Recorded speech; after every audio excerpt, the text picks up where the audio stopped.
सत Shri Akal. Welcome to Bluebit. आपका tourist visa reject हो गया तो अब क्या रास्ता है आपके पास, क्या कर सकते हैं, चाहे आपका किसी भी देश का वीज़ा रिफ्यूज़ क्यों नहीं हुआ है।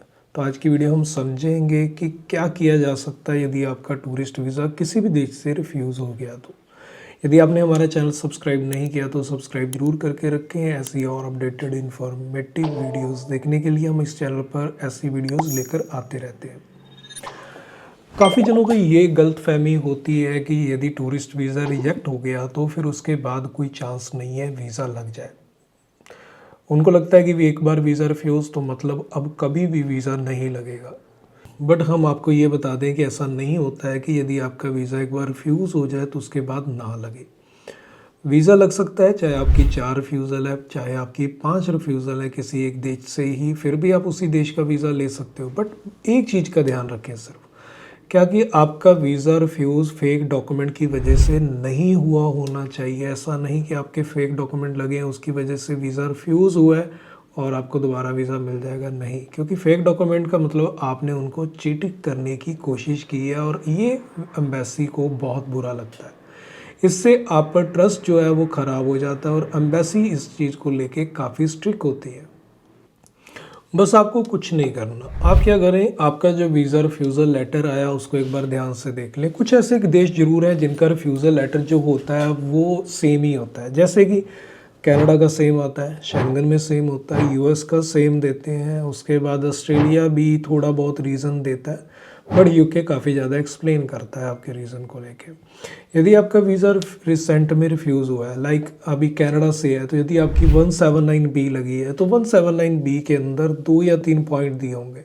जो 3 पॉइंट उन्होंने दिए उन तीनों पर आपको काम करना है।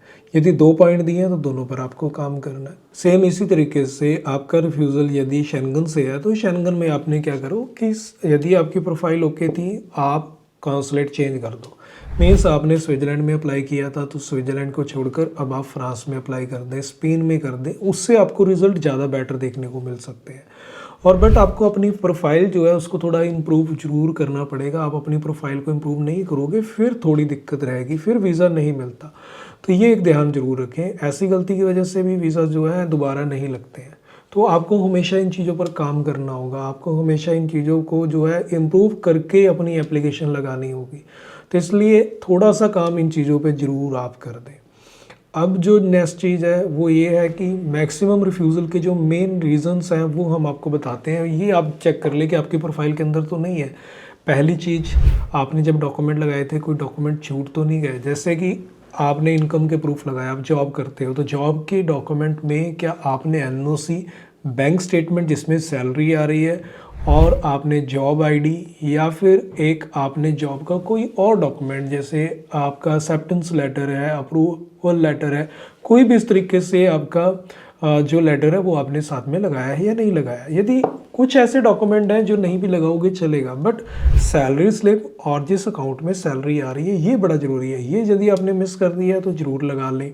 अब चीज़ है नेक्स्ट फंड्स के बारे में। फंड्स आपने कम तो नहीं दिखाए, कहीं आपने ऐसा तो नहीं कनाडा वीज़ा लेने के लिए सिर्फ 3 लाख या 4 लाख फ़ंड दिखा दिए हों, उसकी वजह से वीज़ा रिफ्यूज़ होते हैं, वीज़ा नहीं आता है। आपके फंड्स जो है वो एटलीस्ट 7 लाख के आसपास ज़रूर होने चाहिए। कनाडा में, शेंगन में 6 लाख के आसपास होने चाहिए, यूके में भी 6 लाख के आसपास होने चाहिए। तो ये रिक्वायरमेंट भी आपको चेक करनी है। अब नेक्स्ट जो बात आ जाती है वो है कि आपकी ट्रैवल हिस्ट्री थी या नहीं। यदि ये ट्रैवल हिस्ट्री नहीं थी वो भी एक रीज़न हो सकता है। ऐसा नहीं कि फ्रेश पासपोर्ट पे वीज़ा नहीं आते हैं, फ्रेश पासपोर्ट पर भी काफ़ी जनों को वीज़ा मिलता है। बट आप यदि एक ट्रैवल हिस्ट्री बना लेंगे उससे आपके चांस और बढ़ जाते हैं, उससे आपके वीज़ा जो सक्सेस रेट है वो बढ़ती ही बढ़ती है, उसका एक बेनिफिट मिलता ही मिलता है। तो इसलिए ट्रैवल हिस्ट्री ज़रूर बना लें यदि ट्रैवल हिस्ट्री पहले नहीं है। तो यदि आप रीअप्लाई करने जा रहे हैं, तो यदि आपकी बार बार रिफ्यूज़ल एक ही देश से हो रही है तो फिर यदि ट्रैवल हिस्ट्री नहीं है तो फिर ट्रैवल हिस्ट्री बनाकर ही फाइल लगाएं, बिना उसके ना लगाएं, वो भी एक रीज़न बन जाता है। देन आफ्टर, अब जो चीज़ है आपके जो फैमिली टाइज़ हैं, क्या आपने शो किए थे अपनी फैमिली टाइज़, क्या आपने वीज़ा ऑफिसर को बताया कि आपकी फैमिली इंडिया में है और आप वापस आओगे। तो ये चीज़ें भी बड़ी ज़रूरी होती हैं, ये नहीं होगी तो भी वीज़ा रिफ्यूज़ होते हैं।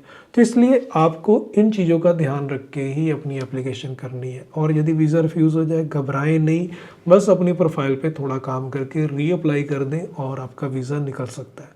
ऐसी और इन्फॉर्मेटिव वीडियोस देखनी हो चैनल को सब्सक्राइब करके रखें। मिलते हैं फिर एक नई वीडियो में। सत श्री अकाल।